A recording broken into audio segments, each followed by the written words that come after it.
What are your impressions of Mrs Rutter? Because quite a remarkable story. This lady she was in her early 60s, was she? She was in her early 60s. A lady to the back teeth, beautifully dressed. You'll see it by the photos. Yes, always wore a hat, gloves, the whole lot. And she was a lady. She was a real lady. And but she heard about these children when she was staying at the Savoy Hotel. And so without further ado, she got herself onto the overnight train and came down to Katanning on the overnight train.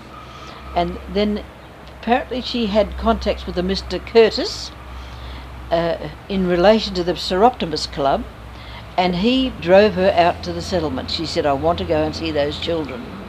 Now she lobbed out there unannounced. Wow. Unannounced to Mum and Dad. And by this time Mum was teaching the little ones in the another classroom, and the paintings were well and truly being acclaimed all over the place, but she was gobsmacked by it.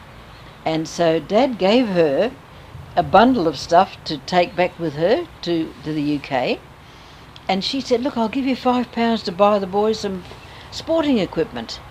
Of course, £5 in those days was a lot of money.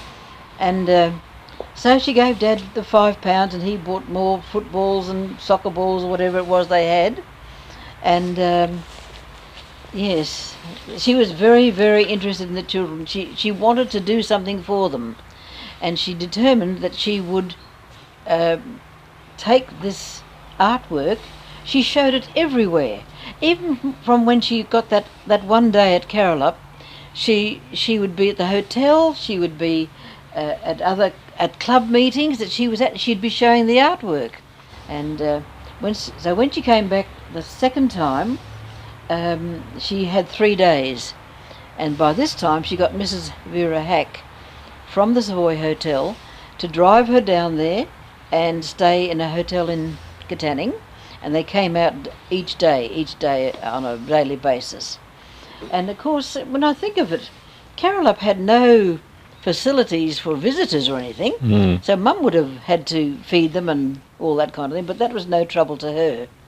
And she would come out and she would spend the whole time in the classroom watching everything the kids did, how they did it, what they did.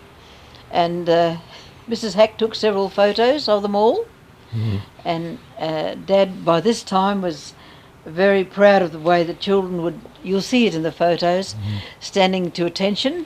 Yes. Hands out of your pockets.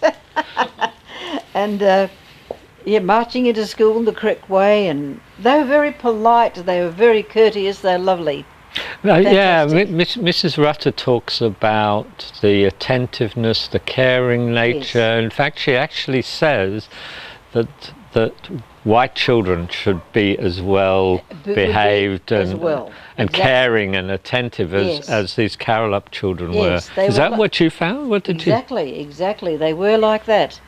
And so she was greatly impressed by these kids, and she wanted to bring some oil paintings down, which she did at that second visit. She brought them down. And there's a picture of her in Parnell, isn't there? Parnell, yes. Yes, that's and I'm sure that had time gone on, they would have switched into oil paintings a lot. Wow. But unfortunately time didn't last. When she got back to England, she took it around to some of the royal houses, like in Holland, because her daughter was married to a Dutchman, and she took it over to Queen Juliana in Holland, and also Queen Mary in England. And there is a book here that is signed by Queen Mary, congratulating Dad with the work that had been done. But she took it around to everywhere that she possibly could show it. But she kept up a regular correspondence with the kids. They wrote to her and she wrote to them. Yes. And that was very lovely, the way in which they kept in touch with her. Yeah, you could feel it through the letters, but for you to actually see it, and for your parents to see that. Oh, it was really lovely.